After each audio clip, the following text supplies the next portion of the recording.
Hello everyone, welcome to my YouTube channel moment of physics. Moment of physics के इस YouTube channel पर आप सभी लोग का स्वागत है। तो चलिए स्टार्ट करते हैं हम लोग। आज की इस वीडियो में हम लोग क्या बात करने वाले हैं, हम लोग CSIR नेट का जो अभी एग्जाम हुआ है उसके बारे में हम लोग जो है एक रिव्यू हम लोग डिस्कस करने वाले हैं। फिजिकल साइंसेस का जो हमारा पेपर हुआ था उसके बारे में हम लोगों को डिस्कशन करनी है आज, और एक्सपेक्टेड कट ऑफ के बारे में भी हम लोग आज डिस्कशन करने वाले हैं। ठीक है, तो चलिए स्टार्ट करते हैं आज की वीडियो में विदाउट वेस्टिंग द टाइम। तो देखिए हम लोग सबसे पहले बात करेंगे कि लेवल ऑफ द पेपर हमारा कैसा था। लेवल ऑफ द पेपर हमारा कैसा था उसके बारे में हम लोग डिस्कस करेंगे। हाँ, पेपर को ओवरऑल आप ये बोल सकते हो, ओवरऑल अगर उस पेपर के बारे में कहा जाए तो एक लाइन में जो कहा जाए वो हम लोग ये कह सकते हैं कि पेपर जो हमारा ओवरऑल जो था वो मॉडरेट टू डिफिकल्ट लेवल का था पेपर। ठीक है, देखिए क्योंकि सी जो हमारा ए पार्ट कितना इजी हो कैसा हो उससे इंपॉर्टेंस नहीं होती है। इंपॉर्टेंट जो फैक्टर होता है वो सी पार्ट हमारा इंपॉर्टेंट फैक्टर होता है। देखिए सी में जो है हमारे बच्चों को जो इनको नहीं मालूम उनको मैं बता भी दूं और आप लोगों को भी, एबीसी में हमको करने होते हैं 2 मार्क्स के 15 क्वेश्चन, हो जाता है 30 मार्क्स का। 3.5 मार्क्स के 20 क्वेश्चन हो जाते हैं हमारे 70 मार्क्स का, ये हो गया 100 मार्क्स। और हमारा हो जाता है 5 मार्क्स के 20 क्वेश्चन करने होते हैं, हमारा हो जाता है 100 मार्क्स। ठीक है, तो अगर इन तीनों में फैक्टर सबसे ज्यादा सी का होता है और फिर उसके बाद बी का और फिर उसके बाद ए का। ए अगर कोई पूरा भी कर ले तो उससे कुछ होना है वाला नहीं। हाँ, ये है कि कुछ ना कुछ कहीं अगर आप फंसोगे, कुछ कट ऑफ निकलने में कुछ दिक्कत होती है तो ए काफी हेल्पफुल होता है, जिनका ए बेटर होता है और ये सारी चीजें होती हैं। तो ये सब तो स्ट्रेटेजी की बात है, बाद में फिर कभी किसी वीडियो में डिस्कस करेंगे। तो आज हम लोग बात करने वाले तीनों सेक्शन के हमारा जो एक ओवरव्यू है वो कैसा है, ए और बी और सी। तो ए सेक्शन का जो इस बार की प्रॉब्लम्स आई हैं, ठीक है, जैसा कि काफी एनालिसिस करने के बाद पता चला है कि ए की प्रॉब्लम्स कुछ हाँ मॉडरेट टाइप की थी और कुछ उन्होंने टाइम टेकिंग थी। यानी कि ए जो है पहले जैसा आता था एप्टीट्यूड इसमें आता है, बी और सी में फिजिक्स आती है, तो इसमें ये टाइम टेकिंग थी। प्रॉब्लम्स तो सिंपल थी लेकिन आपका अच्छा खासा टाइम ले जाएंगी। डन, ये चीज है। और बी के लिए अगर मैं कुछ बात कहूं तो बी हमारा एक एवरेज मॉडरेट होता है, बिल्कुल मॉडरेट था। हाँ, अब जैसे कि कुछ हॉट टॉपिक्स होते हैं, जो बच्चे जो स्ट्रेटजीज होती हैं वो क्या होती हैं, इसको कर लो, ये मेथड पढ़ लो, वो मेथड पढ़ लो, और जो हॉट टॉपिक्स होते हैं उनको बच्चे पढ़कर गए होंगे तो डेफिनेटली बी जो है इतनी आसानी से नहीं हुआ होगा बी पार्ट। ठीक है, कि अगर हॉट टॉपिक सिर्फ कर लिए तो उसके लिए कहीं ना कहीं एक थोड़ा सा अच्छा सा एक वो चाहिए रहेगा, कॉन्सेप्चुअल प्रॉब्लम्स कुछ रहेंगे। हाँ, अब सी के बारे में हम लोग बात करें तो भाई साहब सी वाला जो था एकदम मतलब डिसेंट, एक जबरदस्त पेपर था। जो प्रॉब्लम्स का लेवल था मतलब बहुत ही जबरदस्त था सी लेवल में। जो इसकी प्रॉब्लम्स थी उनकी उन प्रॉब्लम्स के बारे में कुछ डिस्कशन हम लोग करते हैं। तो वो जो सी सेक्शन था हमारा उसमें क्या खास बातें थी कि प्रॉब्लम को हाँ आप डिफिकल्ट बोल सकते हो। ठीक है, मॉडरेट लेवल की प्रॉब्लम्स कम थी, इजी कुछ भी नहीं था, एक क्वेश्चन आप इजी नहीं ढूंढ पाओगे। हाँ, मॉडरेट लेवल की प्रॉब्लम्स कुछ थी और कुछ ही थी, 2-4 ऐसे, और डिफिकल्ट लेवल ही की प्रॉब्लम्स थी मोस्टली। एक जो यानी कि सी सेक्शन नॉट मच स्कोरेबल था। इसके बारे में अगर हम लोग कहें कि बहुत ज्यादा स्कोरेबल नहीं था। सी से लोग क्या करते थे कि जो फंडा रहता था वो ऐसा रहता था कि ए में 20 ले आओ, ठीक है, ए में 20 मार्क्स ले आओ, और सी में 5-6 भी कर दो तो 30 मार्क्स ये हो गए, और बी में ले आओ 30 से 35 मार्क्स। ये लोगों का रहता था कि ए में कम से कम 10 सही करके आ जाओ, और सी में 6 सही करके आ जाओ, और बी में कम से कम 10 सही करके आ जाओ। तो ये जो है इससे क्या बन जाएगा हमारा लगभग 85-90 जब मॉडरेट वाला पेपर आता था, वरना तो 100 भी गया है। वो सब नंबर ऑफ कैंडिडेट, वो सब चीजों पर भी फैक्टर भी डिपेंड करता है, कट ऑफ। ठीक है, आप समझते हो ये सारी चीजों को, लेकिन बहुत ज्यादा सी स्कोरेबल नहीं था। तो यहां पर बहुत बड़ा वो इफेक्ट पड़ने वाला है कि नॉर्मल बच्चा 30 स्कोर करना इतना आसान केस नहीं था। और दूसरे फैक्टर की सी की क्या खास बात थी कि जो सी लेवल की जो प्रॉब्लम्स देखी गई सी सेक्शन में वो ये था कि एक हम लोग जब पढ़ते हैं तो हमारे कुछ पेड टॉपिक्स होते हैं, जैसे एटॉमिक, मॉलिक्यूलर, न्यूक्लियर पार्टिकल, इसमें कुछ हमारे फिक्स्ड टॉपिक्स होते हैं जो आते ही आते हैं, उनकी कमी इस बार दिखी नहीं दिखे। और कुछ प्रॉब्लम्स हमारे क्वांटम के आते हैं, लाइक परटर्बेशन और उस तरह की प्रॉब्लम्स आती हैं। ठीक है, तो वो सब चीज़ों का थोड़ा सा अलग तरह के प्रॉब्लम्स थे।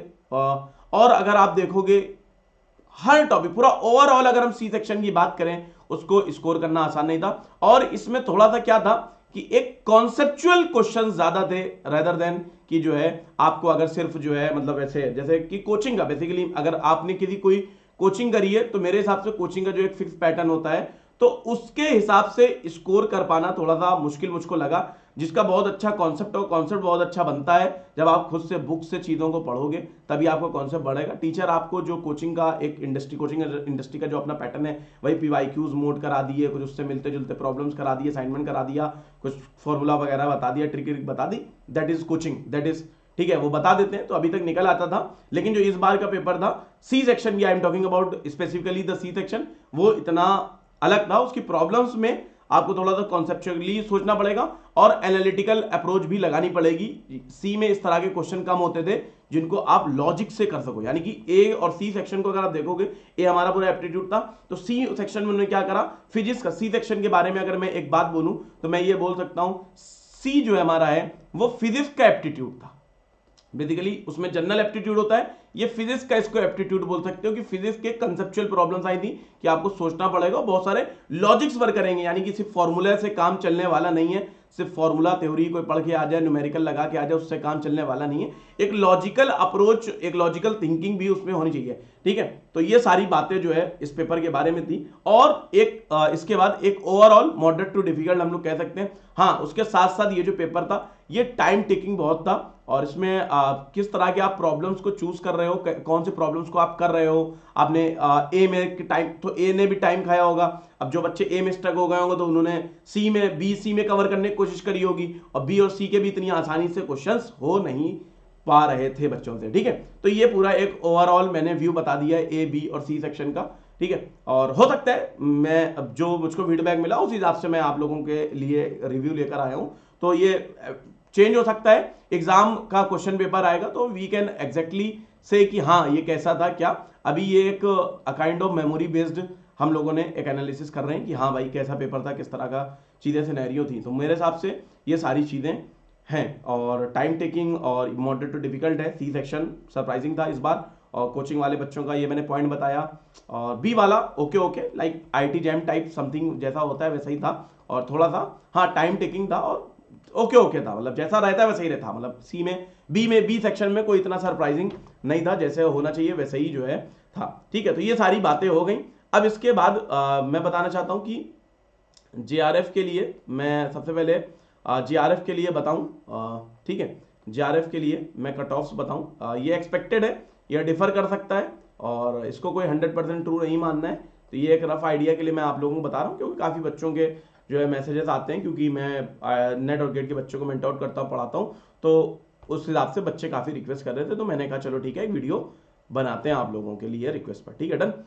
जेआरएफ में अब जैसे कि हमारे वो होते हैं क्या रिजर्वेशन, तो general, EWS, OBC, SC, ST, PWD, ठीक है, डन। तो आप ये मान के चलो, मैं अगर आपको बताऊं तो जनरल का आप मान सकते हो ये 36 से 37% तक जाने का इसका अनुमान है इस बार की, 36 से 37% जाएगा। ईडब्ल्यूएस 34% तक जाएगा। ओबीसी जो है हमारा 33.5% तक जाएगा, और एससी का जो जाएगा लगभग 26%, और एसटी एसटी का 25% जाएगा। तो ये जेआरएफ का मैंने एक्सपेक्टेड कट ऑफ बताया है जो इस बार वाले पेपर में होने वाला है, ठीक है। अब इसके बाद मैं बताने वाला हूँ लेक्चरशिप का हमारा क्या कट ऑफ है, एक्सपेक्टेड कट ऑफ, इसको मैं बता दूं आप लोगों के लिए, लेक्चरशिप एक्सपेक्टेड कट ऑफ। तो ये मेरा पर्सनल व्यूज है, और ऊपर नीचे हो सकता है, बदल सकता है, ठीक है। अब दूसरे एग्जाम्स का मैं अगर रिव्यू करूं तो वहां तो बड़ा वो होता है, बच्चे बहुत कभी कभी गुस्सा कर जाते हैं, गालियां भी कमेंट बॉक्स में सुनने को मिलती हैं, लेकिन एमएससी के बच्चे जो है बेसिकली इस वीडियो को देखेंगे तो मुझे उम्मीद है कि आप लोग सपोर्ट करेंगे। हाँ ऊपर नीचे हो सकता है चीज़ें, फिर भी आप एग्री करेंगे तो कमेंट करके ज़रूर बताएं आप किस पेपर को लेकर जो मैंने बताया रिव्यू, वो आप क्या इससे एग्री करते हो, किस तरह से आप एग्री करते हो, ठीक है। चलिए, तो जनरल का इस बार जाने वाला है लगभग 34.5% तक जनरल का लेक्चरशिप निकल जाएगा, और ईडब्ल्यूएस का 33%, और ओबीसी का जाने वाला है 33%, और एससी एसटी का 25%, ठीक है, ये जाने वाला इस तरह का जाएगा। अच्छा, कुछ एक बेंचमार्क होते हैं, मैं जिन लोगों को नहीं मालूम है मैं बताना चाहता हूँ, बेंचमार्क होते हैं। बेंचमार्क मैं आप लोगों को बता दूं, एससी, एसटी, पीडब्ल्यूडी और जनरल, ओबीसी, ईडब्ल्यूएस, इनका बेंचमार्क बता दूं तो इनका जो बेंचमार्क है वो है 25%, और इनका जो बेंचमार्क है वो 33% है। ये क्वालिटी को कंजर्व करने के लिए कि हाँ क्वालिटी जो स्टूडेंट्स हैं वो पहुंच सकें, सुनिश्चित करने के लिए ये बनाया गया बेंचमार्क कि आपको मिनिमम इतना करना पड़ेगा, यानी कि कट ऑफ कभी भी 25% से नहीं नीचे जाएगा और जनरल ओबीसी डब्ल्यूएस का कभी भी 33% से नीचे नहीं जाएगा। ये स्टैंडर्ड सीएसआई नेट का अपना स्टैंडर्ड बेंचमार्क है, तो इसके ऊपर ही हमेशा कट ऑफ रहेगा। और ऐसा भी बहुत देखा गया है कि यही कट ऑफ सीधे सीधे यही होता है, तो इस बार भी इस बात के चांसेस ज़्यादा हैं कि यही कट ऑफ ही यही हो जाएगा बेंचमार्क से। थोड़ा सा 1-2% ऊपर जाए तो जाए, ज़्यादा बेंचमार्क से ऊपर जाने वाला नहीं, क्योंकि पेपर ऐसा था वो benchmark up to the benchmark score कर पाना था। ये व्यूज़ है मेरे, और मैं उम्मीद करता हूँ आपको वीडियो पसंद आई होगी, और वीडियो को लाइक ज़रूर कर दें, ठीक है। और CSIR NET, GATE, IIT JAM, just TFR जैसे एग्जाम्स के लिए बहुत सारी वीडियोस और कंटेंट आप लोगों को इसी चैनल पे मिलेगा, तो आप लोग चैनल को सब्सक्राइब कर लें। और बहुत जल्द हम लोग नई वीडियो के साथ हाजिर होंगे, और आने वाले CSIR नेट की प्रिपरेशन कैसे करनी है उनके लिए बहुत सारी वीडियोस हम लोग लेकर आएंगे। और ये मेरा अपना पर्सनल व्यू था जो मैंने आज बताया है, ठीक है।